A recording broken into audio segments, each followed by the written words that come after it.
สบายดีทุกคนในมื้อนี้ก็จะพามาเบิ่งต้นทุเรียนภายในสวนเนาะจะพามาเบิ่งศัตรูพืชในเวลากลางคืนของต้นทุเรียนว่ามีหยังแหน่เนาะซึ่งตอนนี้เราก็อยู่ในสวนจากสวนที่สปป.ลาวเนาะจะพามาเบิ่งมาสังเกตแล้วก็มาเบิ่งว่ามีศัตรูหยังแหน่ในเวลากลางคืนนี่ก็จะเป็นต้นพันธุ์ทุเรียนภายในสวนที่ปลูกไว้เนาะจะเป็นต้นเสริมหากสายพันธุ์น้ำดำเสียบยอดเนาะนำเข้ามาจากประเทศไทยเข้ามาเบิ่งกันเลยนี่ก็จะเป็นเพียเนาะซึ่งเพียก็เป็นศัตรูพืชศัตรูหลักของต้นทุเรียนเลยที่มีเนาะส่วนหลายแม่น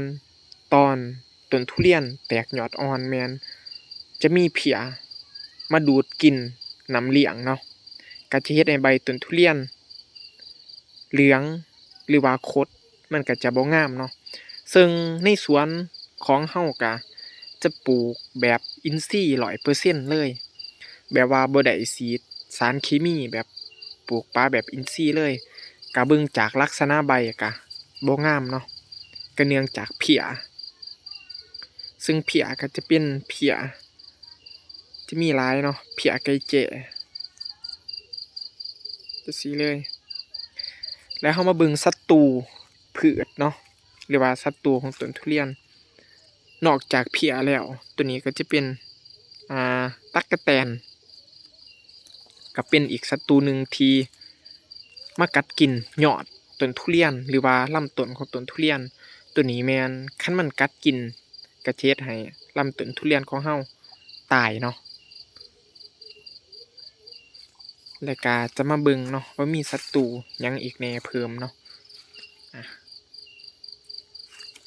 เดี๋ยวจะเบิ่งทางเทิงเนาะตอนนี้ก็พร้อมแตกยอดดี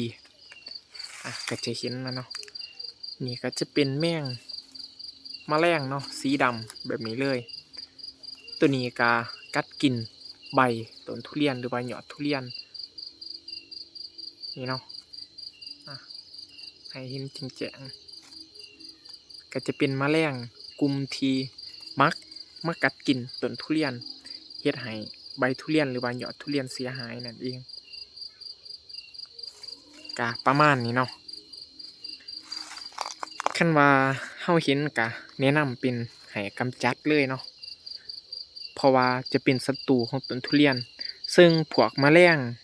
ส่วนหลายแม่นจะเห็นในตอนกลางคืนเนาะแม่นจะออกหากินแล้วเราจะมาเบิ่งอีกต้นต่อไปเนาะนี่ก็จะเป็นสายพันธุ์น้ำดำและจะมาเบิ่งอีกหนึ่งต้นย่างมาเบิ่งเนาะนี่ก็จะเป็นอีกหนึ่งต้นของต้นทุเรียนเนาะที่ปลูกไว้ต้นนี้ก็จะเป็นต้นคูต้นคูแล้วก็เสริมหักไปพร้อมเลยเราจะมาเบิ่งว่ามีศัตรูพืชมาทำลายหรือบ่หลักๆก็จะเห็นเป็นเพียเนาะเพียนี่แม่นเห็นเกือบคู่ต้นแม่นบ่พลาดเนาะคันว่าเพียนี่แม่นจะเห็นเกือบคู่ต้นเลยใบก็จะมีลักษณะแบบนี้เลยสาเหตุเกิดจากเพียเพราะว่าบ่ได้ฉีดสารเคมีก็อยากปลูกแบบอินทรีย์เนาะเพราะว่าปลูกไว้กินเองเนาะก็อยากเน้นแบบอินทรีย์เป็นหลักเลยก็ประมาณนี้เนาะในคลิปนี้ไว้พบกันในคลิปหน้าเด้อทุกคนจั่งใดก็ขอฝากกดติดตามหรือว่ากด Subscribe เนาะเพื่อเป็นกำลังใจในการเฮ็ดคลิปต่อไปขอบใจเด้อทุกคน